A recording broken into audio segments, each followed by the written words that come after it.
पाकिस्तान इस वक्त एक डिफरेंट लेवल पे मौजूद है, इंडिया डिफरेंट पे, अमेरिका डिफरेंट लेवल पे, ठीक है। तो हम अगर कंपैरिजन करेंगे ना कि वो कर गया हम क्यों नहीं कर पा रहे, तो हमारे सामने है सब कुछ, हमारा सिस्टम इस कदर आउट हुआ हुआ है। कंपैरिजन टुडे से मैं हूं आपका होस्ट सैयद उमैर नाज़रीन। आज गौतम हमदानी की बात करें, जो इंडिया के बहुत अमीर तरीन बंदे कहा जाता है, एशिया में नंबर 1 कहा जाता है और दुनिया में दूसरे नंबर पर रिचेस्ट मैन कहा जाता है, बिजनेसमैन है इंडिया के। उनका एक स्टेटमेंट आया है कि इंडिया 2030 में तीसरे नंबर पर रैंक करेगा इकोनॉमी, जो कि अभी 4th या 5th पे है, और तीसरे नंबर पर रैंक करेगा। अवाम की तरफ चलते हैं और जानने की कोशिश करते हैं क्या ये मुमकिन है 2030 तक इंडिया तीसरे नंबर पर आ जाए। क्या नाम है? सोहेब अहमद। शुएब अहमद इंडिया की एक बिजनेसमैन है। उन्होंने रिसेंटली स्टेटमेंट दिया कि इंडिया दुनिया की तीसरी इकोनॉमी लिहाज से पावरफुल कंट्री बनने जा रहा है 2030 में। क्या कहेंगे इस स्टेटमेंट? बन सकता है सर, जिस तरह से वो इस वक्त तरक्की शरक्की के चक्रों में पड़ा हुआ है और वो कर भी रहा है, तो मैं समझता हूँ कि देर नहीं लगेगी, पहुँच जाएगा इंडिया। क्योंकि उनकी अपनी बड़ी बड़ी चीज़ें देखी जाएँ तो उनका इंपोर्ट एक्सपोर्ट बड़े अच्छे ममालिक के साथ उनके ताल्लुकात हैं। इवन अमेरिका और रूस वगैरह जितने भी बड़े ममालिक हैं, उन सबके साथ उनके अच्छे ताल्लुकात भी हैं। तो इससे साबित होता है कि उनकी ट्रेड अच्छी है। जब उनकी ट्रेड अच्छी है तो उनके पास इनकम है, जब उनके पास इनकम है तो उनके पास अपनी मैन्युफैक्चरिंग करने का पैसा है, जब उनके पास अपनी मैन्युफैक्चरिंग का पैसा है और वो मैन्युफैक्चरिंग कर भी रहे हैं, तो मैं समझता हूँ किसी भी मुल्क की तरक्की का होना जो है ना, इस चीज़ का सबूत है कि उस बंदे के पास ये सब कुछ है और वो उन चीज़ों को अवेल करके अपने मुल्क को आगे लेके जा रहा है। तो मैं समझता हूँ एक हो जाएगा, हो लगता है, ऐसा लगता है। अगर बात करें पाकिस्तानी इकोनॉमी सिचुएशन की, क्या देखते हैं सर पाकिस्तान की? देखें हम नहीं अगर तो कहते कि दूसरे तीसरे नंबर पे हैं, मगर थोड़ा ग्रो तो करें आपका इसमें। Good name?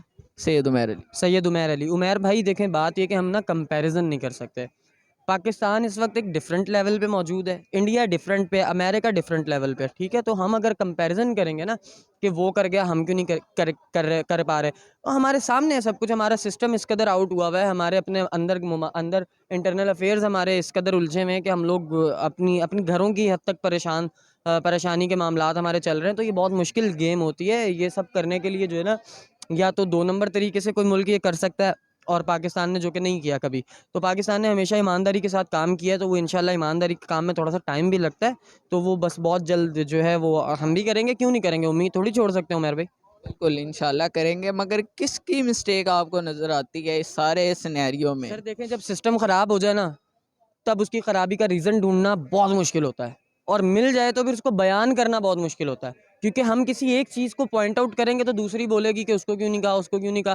तो जब ओवरऑल सिस्टम, बात बहुत अब देखें, अगर घर के अंदर 6 बच्चे हैं, 6 में से एक ख़राब है और बाप को पता है एक ही ख़राब है और बाकी 5 को भी पता है यही ख़राब है, उस एक ने जब पूरा सिस्टम ही ऐसा घर का ख़राब कर दिया है, तो फिर जब बाप उसको बोलेगा तो दूसरे के जो अच्छा है उसके दिल में ख्याल आएगा दूसरे बच्चों के कि यार बाप ने सिर्फ मतलब उसी के दिल में आएगा कि मुझे बोल दिया उसको नहीं बोला, ये वो इस तरह से सिस्टम ख़राब हो जाएगा। जो मैं चीज़ समझाना चाह रहा हूँ, तो जब सिस्टम ख़राब हो जाएगा तो सर फिर ख़राबी ढूंढ के उसे ठीक करना मैं समझता हूँ आपका बेहतर है। कहना है कि मिस्टेक ना ढूंढे, सोल्यूशन ढूंढे। सॉल्यूशन ढूंढें, मिस्टेक का रीज़न ढूंढना छोड़ें, अब सॉल्यूशन की तरफ हैं। बहुत अच्छी बात की आपने। क्या मैसेज देंगे कि इस स्टेटमेंट पे और इंडिया की जो डे बाय डे अचीवमेंट है? Sir day by day achievement पे तो हम हमेशा पाकिस्तानी जो हैं वो दूसरों को अप्रिशिएट ही किया है, और कभी हमने ये नहीं कहा कि यार ये क्या हो गया, हमने क्यों नहीं किया, ना ना, हम हमारे खून में वो चीज़ ही नहीं है, सुम्मा अल्हम्दुलिल्लाह। तो हम यही दुआ करते हैं, ठीक है आप तरक्की कर रहे हैं, आप मज़ीद करें, मेहनत कर रहे हैं, मेहनत देखें अल्लाह ताला भी जो है ना, अगर 2 लोग अगर डूब रहे हैं ना, एक वो डूब रहा है जिसको तैरना नहीं आता, एक वो डूब रहा है जिसको तैरना आता है, तो पहले वही बचेगा जिसको तैरना आता है। अल्लाह भी उसी को बचाएगा क्योंकि वो मेहनत कर रहा है, वो बचने की कोशिश कर रहा है। जिसने तैराकी नहीं सीखी भाई उसका कसूर है, उस दुनिया में आया रहना, सर्वाइव करना, तो सीखो ये सब कुछ। तो बेसिक चीज़ें ये होती हैं। अगर कोई मुल्क पीछे है तो वो यकीनन अपनी ही गलतियों या अपनी ही खामियों की वजह से पीछे, जो आगे जा रहा है वो यकीनन अपनी एफर्ट्स और एक्स्ट्रा मेहनत की वजह से आगे जा रहा है। तो बस बेस्ट विशेज़ यही है सबके लिए कि बस मेहनत करते रहें, तरक्की करते रहें, और उम्मीद है कि हमारी इस जनरेशन में से आप जैसा भाई या कोई मुझ जैसा भाई या कोई लड़की, कोई भी इस नेशन का जो है वो तकदीर बदले इंशाल्लाह, बहुत जल्द उम्मीद है। इंडिया डिजर्व करता है इस रैंक? सर डिज़र्व देखें अगर तो वो मेहनत कर रहा है तो वो डिज़र्व भी करता है, क्योंकि आप भी अपनी लाइफ में कहीं ना कहीं स्ट्रगल, कहीं ना कहीं मेहनत कर रहे हैं, तो आप भी जानते हैं कि आपके लिए क्या उसका रिवॉर्ड होना चाहिए। अल्लाह ताला सबसे पहले तो दुआ करूंगा आपको वो अता करे, और जब आपको वो अता हो जाएगा फिर आपको आइडिया हो जाएगा कि भाई जो मेहनत कर रहा होता है वो रिवॉर्ड का भी हकदार होता है। तो मैं समझता हूँ अगर मेहनत चल रही है तो फिर रिवॉर्ड तो मिलना बनता है। बहुत शुक्रिया।